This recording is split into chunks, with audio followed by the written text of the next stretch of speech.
Hello everyone. So today we're going to be making a spooky candle. So I have a couple of examples right here where we see the jar with our candle inside of it. So now the materials that you're going to need are going to be tape, pencils, scissors. I also have an X-Acto blade. Only if you're older should you be using that. I have the candle, some scrap paper. We definitely need scrap paper, my jar, and then I have my vinyl. So also I have some examples of pieces and ideas that you can work with, from witches and bats and haunted houses to cats and skulls, ghosts. So just something to think about for the design that you'd want to have. So you can go, I'm sure you can find a lot of different things and come up with a lot of ideas on your own. But again, I just want to show you a couple of things that are possible. Alright, let's dive in. So what I have here is the vinyl that's going to be used in the final stage. So everyone has one of these, but I'm going to put this off to the side for now, because what's really important is to start with our sketches. So I like to have just regular paper, something like from the computer paper. Now I folded it in half because the size is about half, so that's what's going to fit. So from there we can sketch and come up with some ideas. I always like to start with my ground, and I'm gonna sketch a little bit stronger, a little bit harder than normal, just so you can get an idea and you can see it well on the screen. So you can play around with it, and the beauty with the sketches, you can change things around. So I can make, maybe that's going to be a tree stump. So, and these parts I can have a tombstone. So again, you can take a look at some of the tombstones that are up there, and some of them are straight.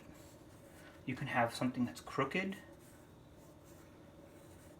and you can play with a whole bunch of other ideas. So maybe I want to put a pumpkin.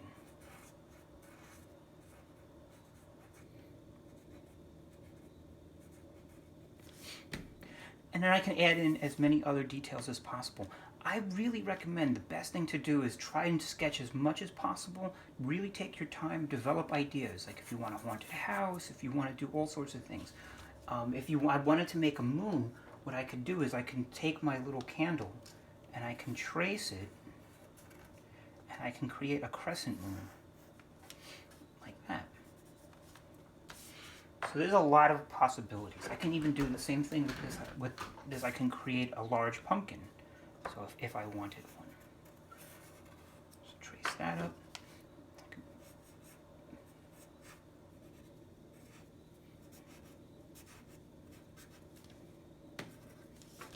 So play with different ideas, and what you have on here doesn't have to be the final version. It can be whatever you want.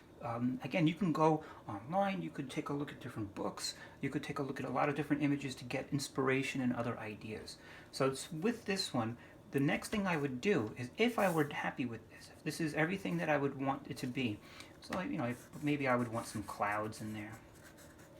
So that's like an eerie cloud. Maybe a bat.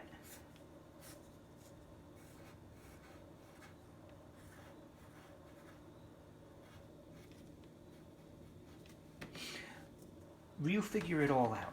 Once you have that all figured out, though, and you can erase and place things wherever you want, the next thing we're going to want to do is we're going to go to the back side of this, and if I take just the half that I need, I'm going to take my pencil, and I'm not going to place it with the point down. I'm going to place it on its side, and I'm going to shade it all in.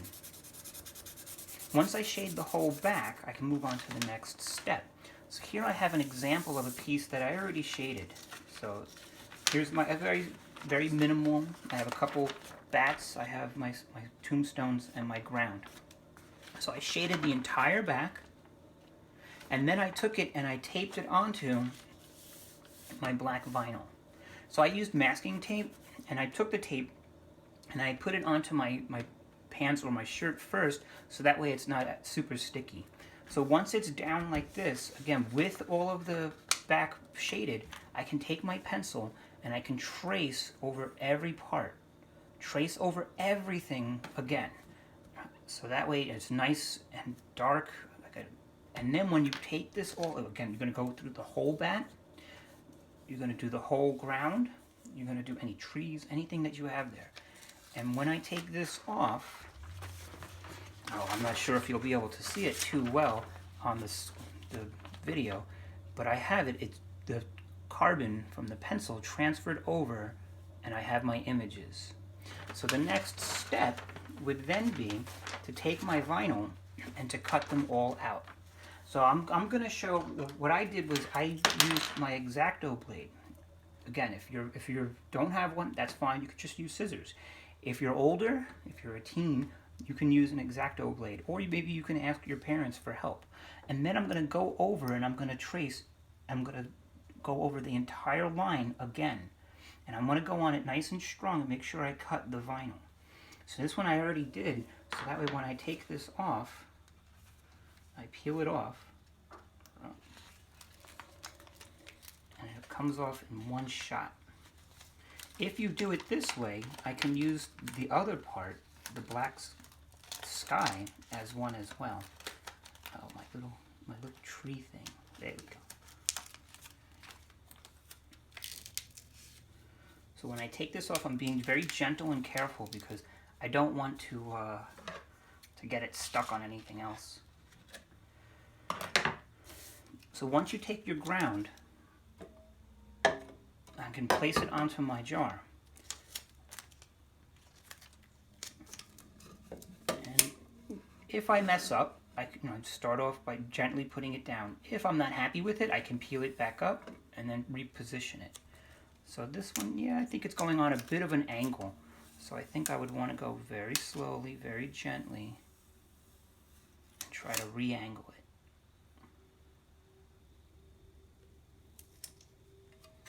Oh, this one here is a little off.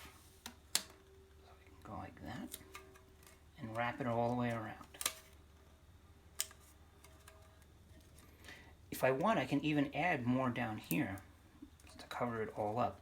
So, but I have my, oh, this piece here is a little off. So what I would want to do is I'm going to take my scissors and I'm going to cut it so that way it matches up.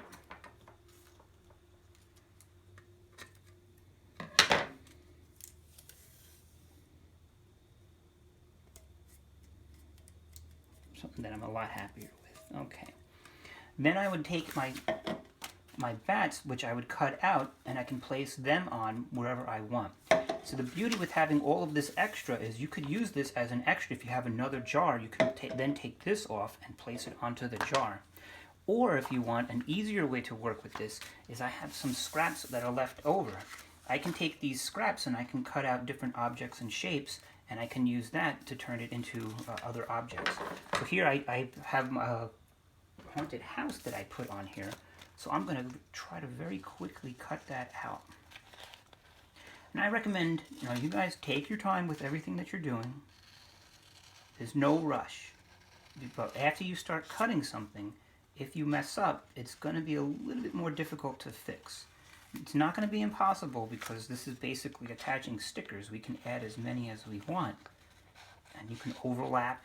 And you can do a lot of different things with it. So here I have almost there.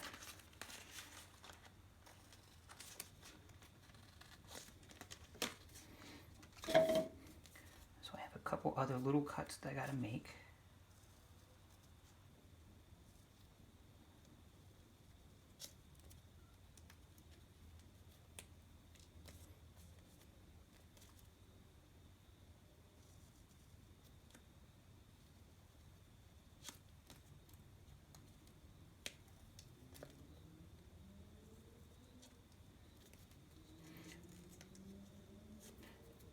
And if you need more time, you can always pause this video so that way you could get to see exactly what needs to be done. You can always rewind. Okay, so I'm kind of happy with what I got here. So here's my haunted house. So I'm going to take that off. Again, this is awesome because you're creating your own kind of stickers. So I just got to make sure that I can get a piece of that, peel that off. Now I can take this. Where do I want to put it? I think I'm going to put it right over here. Up It's a little too tall. It's a good thing I can take it off, readjust it. A little lower. There we go. So for this one, I would want to add a couple of little ghosts, maybe the bats, maybe a moon, maybe I can even have a witch flying through. So I have a couple of examples. So here's one that I did, similar one. Here I put the sky with the clouds, a moon, and my bats.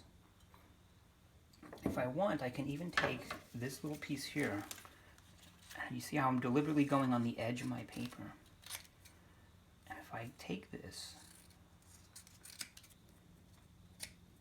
I can create a cross, and I can place the cross on.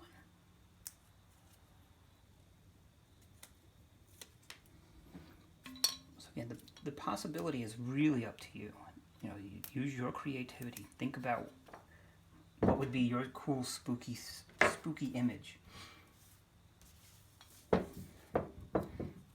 you want to do something like the Headless Horseman, you know, that's going to take a lot of time to draw out, to trace, and to cut out. So, you know, I definitely think that's worth doing if, you know, you really want to. But try to avoid doing things that have a lot of small, tiny details, because that's going to take a long time to do. So, here we go.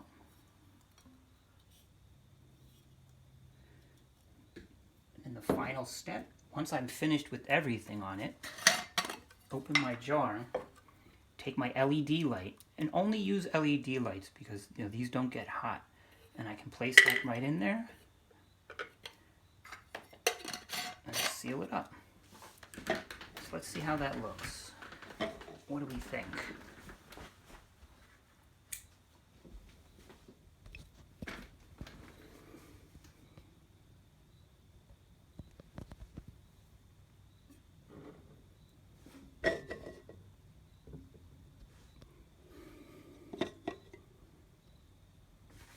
All right, I hope everybody has a good time, a good safe Halloween, and have fun.